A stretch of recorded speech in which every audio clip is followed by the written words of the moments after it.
ក្នុងវីដេអូនេះខ្ញុំនឹងបង្ហាញពីរបៀបបំលែងអក្សរខ្មែរ Unicode ទៅជាខ្មែរ Limon ដែលប្រើប្រាស់កម្មវិធីជំនួយចំនួន2ដែលកម្មវិធីទី1ខ្ញុំបានទៅការប្រើកម្មវិធីមួយឈ្មោះថា OpenOffice ហើយកម្មវិធីទី2ខ្ញុំត្រូវប្រើកម្មវិធីមួយឈ្មោះថាខ្មែរ Converter ហើយកម្មវិធីទាំងពីរមានហ្វាល់ទូចៗដែលងាយស្រួលដោនឡូតនិងដំឡើងមែនទែនហើយមាន option តិចប៉ុណ្ណោះចឹងនៅពេលបំលែងឯកសារនេះខ្ញុំត្រូវសូមបើកកម្មវិធីនោះតាមម្ដងទីមួយខ្ញុំត្រូវបើកកម្មវិធីខ្មែរ Converter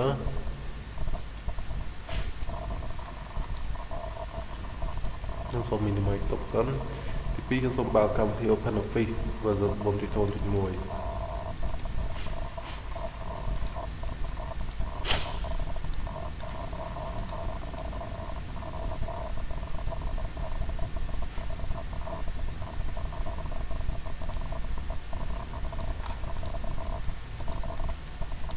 នៅ slow បន្តិចគឺថា process កំពុងរ៉ាំច្រើនចេញហើយនេះគឺជា interface របស់កម្មវិធី OpenOffice version 4.0.1 ដែលជា version ចុងក្រោយអញ្ចឹងនៅក្នុងកិច្ចការនេះគឺខ្ញុំតម្រូវធ្វើលើការងាប់ពីធម្មតាគឺជា text document នេះខ្ញុំចុចបើក text document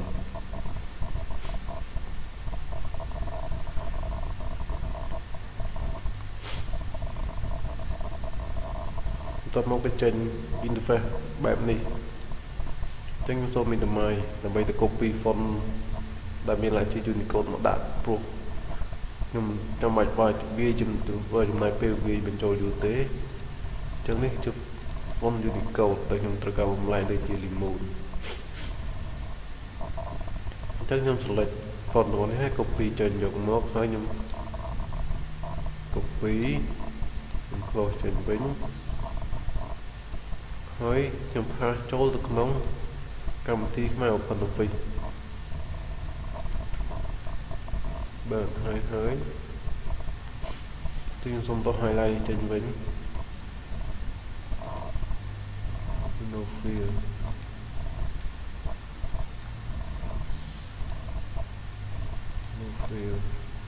តបយើងបានដាក់ file ចូលក្នុងនឹងរួចហើយយើងត្រូវ save file នេះយើងត្រូវ save យើងចុចលើពាក្យថា file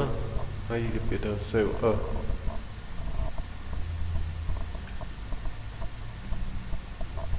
បន្តមកទៀតខ្ញុំត្រូវ save លើ desktop ដែលងាយស្រួលចំណាំ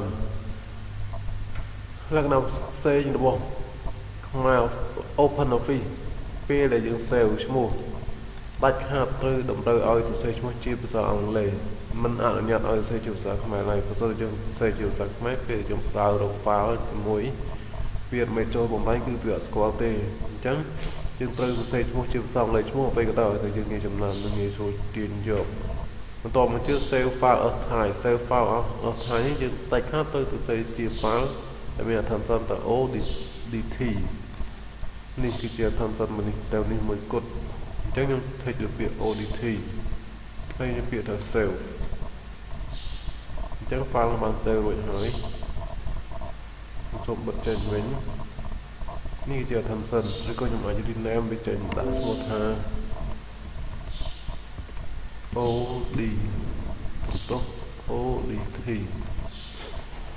ចឹងខ្ញុំបាន file ជាមួយហើយដំណាក់កាលទី2គឺខ្ញុំត្រូវប្រើជាមួយកម្មវិធីខ្មែរ Converter option នេះកាលវីដេអូខ្ញុំបានជម្រាបរួចហើយអញ្ចឹងនៅក្នុង file ណាខ្ញុំត្រូវទៅរើសរក file ខ្ញុំចង់បំលែងនៅក្នុង file ODT ខ្ញុំមកទៅខ្ញុំទៅ select desktop ហើយរើសរក file ODT ហើយយកពាក្យថា open ទៅក្នុងនេះពេលយើងចូលទៅ file នោះហើយយើងត្រូវកំណត់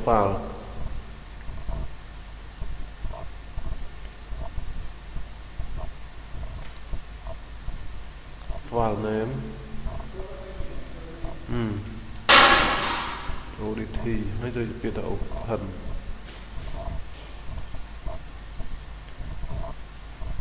បន្ទាប់ពីយើងបានដាក់ file ចូលហើយយើងត្រូវកំណត់ font override size ខ្ញុំដាក់ font វា14ចុះហើយខ្ញុំលើកជាប្រភេទ lemon យកប្រភេទចេញជា lemon ហើយយើងប្រេះ convert អញ្ចឹង conversion successful មានន័យថាខ្ញុំបាន convert file រួចហើយខ្ញុំពេច yes ហើយ close ហើយខ្ញុំចូលទៅបាក់ file ខ្ញុំបាន convert បានមិញនេះជា file ខ្ញុំបាន convert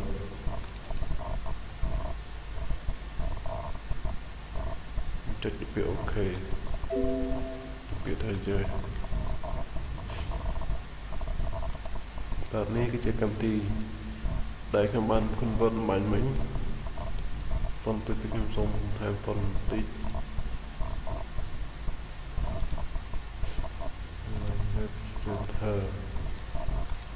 គឺបាទនេះគឺជា font ដែលខ្ញុំបាន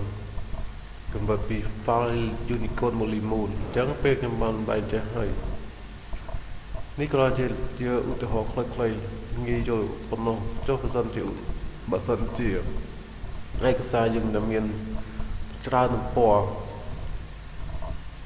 អញ្ចឹងយើងត្រូវធ្វើឬមិនអញ្ចឹងគឺត្រូវប្រើប្រាស់កម្មវិធីនេះបើសិនជាអត់ប្រើប្រាស់កម្មវិធីនេះទេយើងត្រូវចំណាយពេលអង្គុយវាយអត្ថបទនោះសារឡើងវិញទាំងស្រុងធ្វើឲ្យចំណាយពេលមែនតើអញ្ចឹងយើងប្រើកម្មវិធីនេះដើម្បីជំនួយក្នុងការធ្វើកម្មវិធីការងារនេះហើយវាមានលក្ខណៈលឿនហើយចំណាយពេលតិចមិនតាមប៉ុន្តែពេលចម្លែកយើងអាចដូរ font style ទៅតាមអ្វីដែលចង់បានផ្សេងទៀតក៏បានហើយខ្ញុំចង់ថែមជា Lemon R2 វិញអញ្ចឹងបានដូចគ្នាទៅ R2 បាទបានដូចគ្នាឥឡូវខ្ញុំចង់ដាក់ជា SO បាទដូចគ្នាងាយស្រួលមែនតើ